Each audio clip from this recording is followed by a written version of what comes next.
Hey everybody, it's Jason Blaha here, and this is something I never really planned on doing, but it's time for one of those real talk videos.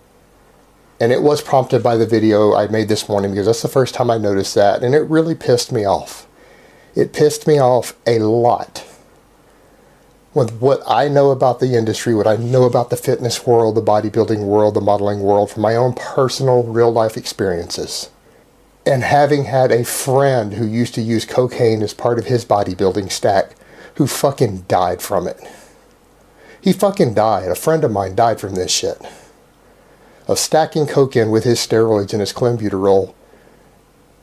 He fucking died. To have someone who all of these young guys look up to make a joke about using cocaine as a pre-workout.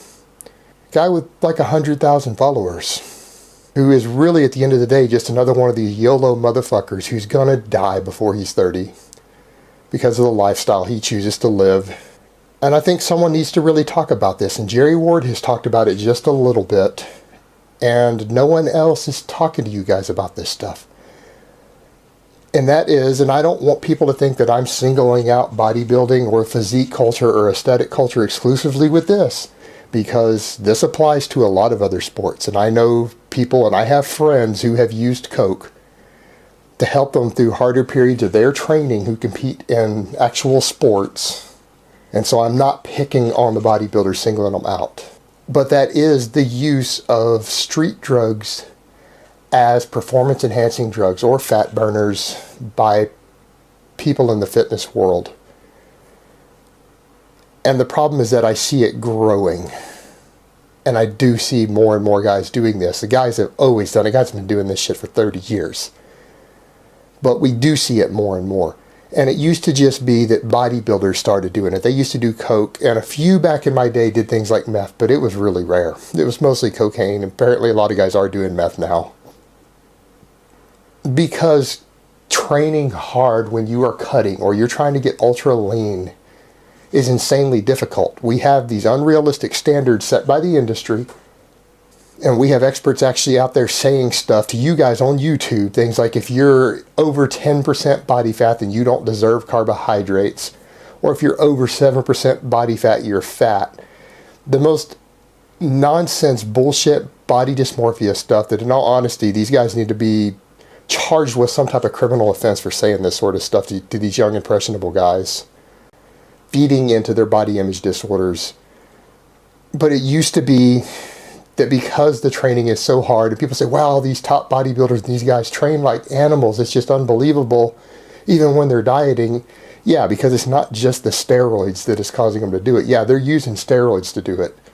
But even that has limits, and the body has limits. And when that no longer works because they can't keep training in the caloric deficit the way they want to train, that's when guys go to things like cocaine. They go to things like stimulants, like meth, because these drugs can not only give them that extra kick to push them through that grueling workout when they're dieting, they can suppress their appetite.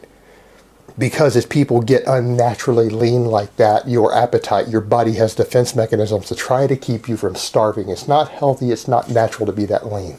Your body doesn't like it, your brain doesn't like it, and those drugs can help suppress their appetite so that these guys can stay leaner year-round, and particularly fitness models. But that is the reality of it. These drugs are commonplace, and no one's really talking to you guys about it. Why do you guys think I get mad about pre-workouts, and then you notice all these pre-workouts are turning out to have things like meth analogs in them? Do you know why? Because the guys who make the supplement companies know that their models use crystal meth before the photo shoots because it works.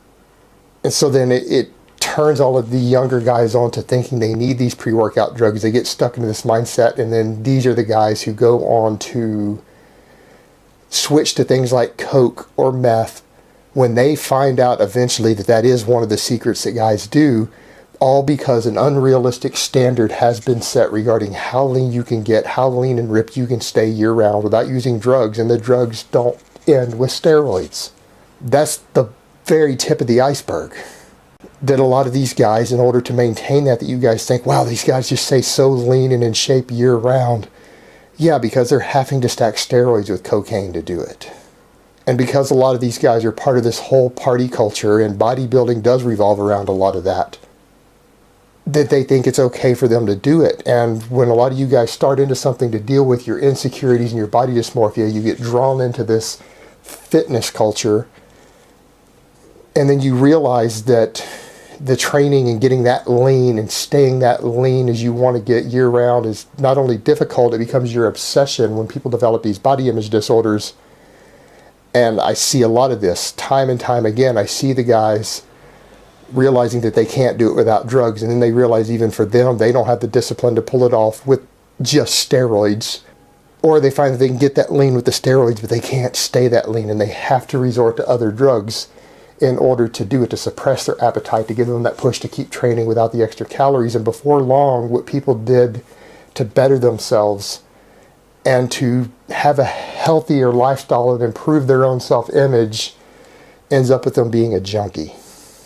And so, yeah, I don't find it amusing when people are making jokes about it when they know full well how common it is in the industry. If you're surrounded by other models and bodybuilders all the time, you know damn good and well tons of them are on cocaine as a pre-workout.